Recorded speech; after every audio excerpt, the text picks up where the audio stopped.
Congress party రాష్ట్ర అధ్యక్షులు YS Sharmila గారు మరోమారు జగన్మోహన్ రెడ్డి పైన తీవ్ర విమర్శలు చేస్తున్నారు. ఈసారి విమర్శలు రెండు. ఒకటి, ఢిల్లీలో ధర్నా ఎందుకు చేయాలి, రెండు, అసెంబ్లీకి పోకపోవడం సరే కాదు, మీడియాకి ఎమ్మెల్యే కాదు మీరు, అసెంబ్లీకి ఇమీడియట్గా రాజీనామా చేసేసేయండి అన్నట్టు వారు తీవ్రంగా మాట్లాడుతున్నారు. ప్లస్ తెలుగుదేశంతో సమానంగా మాట్లాడే ప్రయత్నం చేస్తున్నారు. ఇక్కడ వైఎస్ షర్మిల గారు తెలుగుదేశంతో అవగాహన ఉన్నారా లేదా అన్నది వైసీపీ ఆరోపణలు పక్కన పెడితే, చేస్తున్న విమర్శలు, చేస్తున్న ప్రయత్నాలు ఎవరికి లాభం, ఎవరికి నష్టం, రాజకీయాల్లో ఎప్పుడు కూడా అవగాహనతో చేయాల్సిన అవసరం లేదు.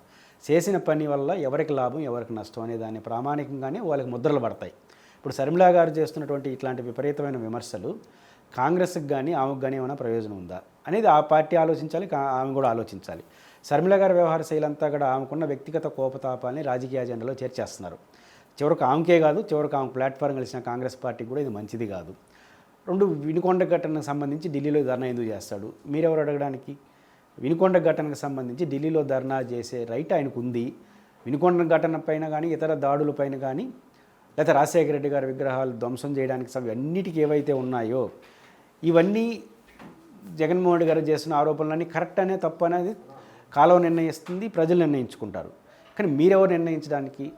కాంగ్రెస్ పార్టీకి ఇష్టం అయితే పాల్గొనొద్దండి. ఇప్పుడు సిపిఐ, సిపిఎం చివరకు తెలుగుదేశం మిత్రపక్షాలుగా ఉన్నటువంటి ప్రభుత్వంలో బాగుండే జనసేన, బీజేపీ కూడా ఈ మాట్లాడట్లేదు.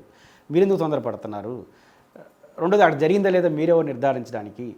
ఏ స్థాయి సమస్యకి ఏ స్థాయిలో ధర్నా చేయాలనేది వాళ్ళు కదా నిర్ణయించుకుంటారు. మీకు నష్టం లేకపోతే పాల్గొనొద్దండి. పైపెచ్చు మీ కూటమిలో కీలక భాగస్వామి ఉన్నటువంటి అఖిలేష్ యాదవ్ తెలియకుండా పాల్గొన్నాడా, లేకపోతే ఇతర పైపెచ్చు వాళ్ళు ఇన్వైట్ చేసినారు ఇండియా కూటమిలో ఒక రండి అని. కాబట్టి మీరు అనవసరంగా మాట్లాడడం అనేది సరైనది కాదు. రెండోది, అసెంబ్లీకి వస్తారా? అసెంబ్లీకి జగన్మోహన్ రెడ్డి గారు ఎలాంటి ఎత్తుగడతో వస్తాడో ఇప్పటికిప్పుడు చెప్పలేము. ఆయన అసెంబ్లీలో ప్రతిపక్ష నాయకుడు హోదా అడుగుతున్నాడు. యాజ్ పర్ అసెంబ్లీ నామ్స్ ప్రకారం ప్రతిపక్ష నాయకుడిగాకి రూల్ ఏంటి? రాజకీయంగా విభేదించే పక్షం ఉండాలి, విభేదించే పక్షంలో మేజర్ ఫోర్స్గా ఉండాలి, దానికి నాయకుడు ఉండడు, ప్రతిపక్ష నాయకుడు గుర్తించవచ్చు. ఇది స్పీకర్ డెసిషన్ తీసుకోవాలి. అక్కడ ఆ రూట్లో ఆయన అడుగుతున్నాడు. ఇస్తారా ఇరా అనేది స్పీకర్ గారు నిర్ణయించుకుంటారు. ఇస్తే ఎక్కువ మాట్లాడడానికి రైట్ వస్తుందని ఆయన అంటున్నాడు. ఈకపోతే నేను రాను అని ఇంతవరకు అనలేదు. జరిగిన సమావేశాల్లో పదే పదే ప్రతిపక్ష నాయకుడుగా ఉండాలని అంటున్నాడు. ప్రతిపక్ష నాయకుడిగా వాళ్ళు ఇవ్వలేదు కాబట్టి, మైక్ సరిగ్గా ఇవ్వరు కాబట్టి నేను మీడియాల ముందు మాట్లాడుతున్నానని చెప్పాడు తప్ప, ప్రతిపక్ష నాయకుడిగా ఇస్తే వస్తాను లేకపోతే రానని ఇప్పటివరకు ఆయన రికార్డుగా ప్రకటించలేదు. మొదటి సమావేశంలో అసెంబ్లీలో అందరితో పాటు ప్రమాణ స్వీకారం చేశాడు. రెండో సమావేశాల్లో నిరసన తెలియజేశాడు. ఆ తర్వాత ఢిల్లీలో ధర్నా ఉండడం వెళ్ళిపోయినాడు. జరిగింది 4 రోజులు. చివరి రోజు వచ్చి వాళ్ళు అసెంబ్లీలో చంద్రబాబు గారు చెప్తున్న ప్రసంగానికి విభేదిస్తూ మాట్లాడాడు. గతంలో కూడా ఆయన బడ్జెట్ సమావేశాలు జరిగేటప్పుడు కూడా వాకౌట్ చేసి బడ్జెట్ సమావేశంలో విషయాలు విలేకరులతో చెప్పినాడు.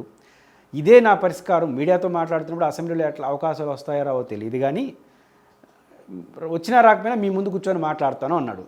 బాగా ప్రతిపక్ష నాయకుడిగా ఉన్నప్పుడు కూడా ఆయన అవకాశం రాకపోతే మీడియా ముందు కూర్చొని 1.5 అవర్ బడ్జెట్ పైన ప్రజెంటేషన్ ఇచ్చాడు ప్రతిపక్ష నాయకుడిగా. అంటే అప్పుడు చేశాడు. ఇప్పుడు కూడా అట్లే చేస్తాడా? అసెంబ్లీకి పోయి అవకాశం ఇప్పితే బయటకు వచ్చేస్తాడా, లేకపోతే అసెంబ్లీకే పోకుండా బయటే చేస్తాడా అనేది డిసెంబర్లో, నవంబర్లో జరిగే శీతాకాల అంతవరకు మీకు ఓపుకుండాలి కదా. అప్పుడే ఆయన రాజీనామా చేసేవాళ్ళు. ఏం చేస్తారు రాజీనామా చేసి? మీరేమైనా పోటీ చేసి గెలుస్తారా పులివెందుల్లో? కాబట్టి షర్మిల గారు ఇట్లాంటి విపరీత పోకడలు అనవసరం. షర్మిల గారు ఎంచుకున్న మార్గం సరైనది కాదు. ఒకవేళ జగన్మోహన్ రెడ్డి గారు ప్రతిపక్ష నాయకుడిగా సరిగ్గా పాత్ర పోషించలేదు అనుకుందాం, మీరు పోషించండి, మీరు ప్రధాన ప్రతిపక్షం మీరే అవ్వండి, సమస్య పరిష్కారం అయిపోతుంది కదా. జగన్ గారు పోషించలేదు, వదిలేసేయండి. మీరు ప్రతిపక్ష పాత్ర పోషించి ఆల్టర్నేటివ్ మీరు అయిపోండి, సరిపోతుంది కదా. జగన్ విమర్శిస్తే మీరు ప్రతిపక్షం గారు. చంద్రబాబు నాయుడు గారి నాయకత్వంలోని ప్రభుత్వానికి నిర్మాణాత్మకంగా వ్యతిరేకంగా పోరాడితే మీరు ప్రతిపక్ష నాయకులు అవుతారు. జగన్ విమర్శిస్తే ప్రతిపక్ష నాయకుడు కాలేరనే విషయం షర్మిల గారు గుర్తించాలి. ప్రతిపక్ష పాత్రలోకి కాంగ్రెస్ షర్మిల గారు వెళ్ళాలంటే మీ అన్న విమర్శిస్తే కాదు, చంద్రబాబు గారిని విమర్శిస్తేనో ప్రభుత్వాన్ని విమర్శిస్తేనో అవుతారు తప్ప, చంద్రబాబు నాయుడికి గారికి ఆల్టర్నేటివ్ అయితేనే మీరు ప్రతిపక్షం అవుతారు. జగన్ని ఇరిటేట్ చేస్తే ప్రతిపక్ష నాయకులు ఉన్న ఓట్లు పోతాయి. కాబట్టి షర్మిల గారు అర్థం చేసుకోవాల్సింది దాన్ని అర్థం చేసుకోవాలి. మీరు ఆల్టర్నేటివ్ కాదలుచుకుంటే ప్రభుత్వానికి ఆల్టర్నేటివ్గా ఉండాలి, జగన్కి గారు కాదు. జగన్ గారికి ఆల్టర్నేటివ్ ఉంటే కుదరదు అది.